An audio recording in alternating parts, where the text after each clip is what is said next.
మరి నేను ఇక్కడికి వచ్చిన ప్రజల్ని ఈ వేదిక మీద నుంచి కరీంనగర్ ఉమ్మడి జిల్లా ప్రజల్ని నేను అడుగుతున్నా.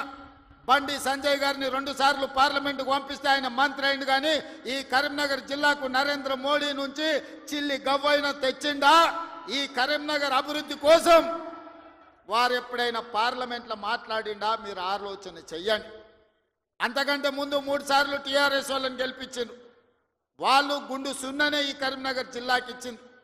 నిజంగానే వినోద్ కుమార్ గారు, చంద్రశేఖర్ రావు గారు వీళ్ళందరూ ఈ ప్రాంతానికి నీళ్లు తెచ్చినుంటే, నిధులు ఈ ప్రాంతంలో ఖర్చు పెట్టినుంటే ఈ కలికోట సూరమ్మ ప్రాజెక్టు పెండింగ్ ఎందుకుంటుండే? సిరిసిల్ల నియోజకవర్గంలో ప్యాకేజీ 9 పడావు ఎందుకు పడుతుండే?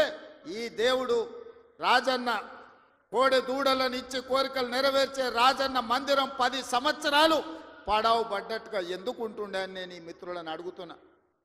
దాదాపుగా ఈ 10 సంవత్సరాలలో చంద్రశేఖర్ రావు గారు 20 లక్షల కోట్ల రూపాయల బడ్జెట్ ఖర్చు పెట్టిండు. తెలంగాణ రాష్ట్రాన్ని 7 లక్షల కోట్ల రూపాయల్లో అప్పుల ఊబిలో ముంచిండు. 7 లక్షల కోట్ల రూపాయల అప్పు తెచ్చిన చంద్రశేఖర్ రావు 10 సంవత్సరాలలో 20 లక్షల కోట్ల రూపాయలు ఖర్చు పెట్టిన చంద్రశేఖర్ రావు 100 కోట్లతోని రాజన్న దేవాలయాన్ని పూర్తి చేయలేకపోయిందా?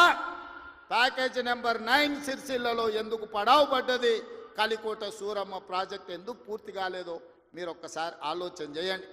ఇవాళ మీ రోడ్లు వెడల్పు విషయంలో కానీ మీరు ఆనాడు ఎమ్మెల్యేగా ఎన్నుకున్న ఆయన 3 సార్లు గెలిచినట్టున్నాడు. ఆయనను గవ్వాలంటే మీరు జర్మనీకి పోవాల్సిన పరిస్థితి ఉండే. కానీ ఇవాళ ఆది శ్రీనివాస్ మీరు పోవాల్సిన పని లేదు. మీ గల్లీకో, మీ తండాకో, మీ ఊరికో రోజు దయ్యం పట్టినట్టే తిరుగుతుండే ఆది శ్రీనివాస్. ఆయనకు పట్నం ఆడుందో తెలియదు. అసెంబ్లీ ఉన్నప్పుడు పట్నం వచ్చిందంటే పైగో ఇన్ని కాగితాలు పట్టుకొని వస్తాడు నా దగ్గరికి. మీ ఎమ్మెల్యేని చూస్తేనే నాకు భయం అవుతుంది, మళ్ళీ ఏం తెచ్చి కాగితం చేతిలో పెడతాడో, మళ్ళీ ఏం అడుగుతాడో అని. కానీ ఏదైనా ఎన్నడూ ఆయన ఏ పైరవికి రాలే, ఏ పని అడగలే, ఏ కాంట్రాక్ట్ అడగలే, ఏ బదిలీ అడగలే. ఈ వేములవాడ నియోజకవర్గానికి దాదాపుగా 35 ఏళ్ల నుంచి వివిధ హోదాలలో నేను పనిచేసిన, ఇండిపెండెంట్గా నిలబడ్డా, పార్టీ నుంచి నిలబడ్డా, నన్ను ఆశీర్వదించి హక్కును చేర్చుకొని నన్ను గుండెల్లో పెట్టి చూసుకున్నారు. నాకు ఒక అవకాశం వచ్చింది, నా జన్మ ధన్యమవుతుంది. పనులు చేస్తే మీరు సహకరించాలి. నాకు పదవి ఇవ్వకపోయినా పర్వాలేదు, కానీ నా ప్రాంతానికి ప్రాజెక్టులు ఇవ్వండి అని మీ ఆది శ్రీనివాస్ కాగితాలు తీసుకొచ్చి ఇచ్చి ప్రాజెక్టులు అన్నీ కూడా తెచ్చుకున్నాడు. నాకు కూడా ప్రజల కోసం, ప్రాంత అభివృద్ధి కోసం అడిగే ఎమ్మెల్యేలన్నా, ప్రజాప్రతినిధులన్నా నాకు కూడా చాలా ఇష్టం.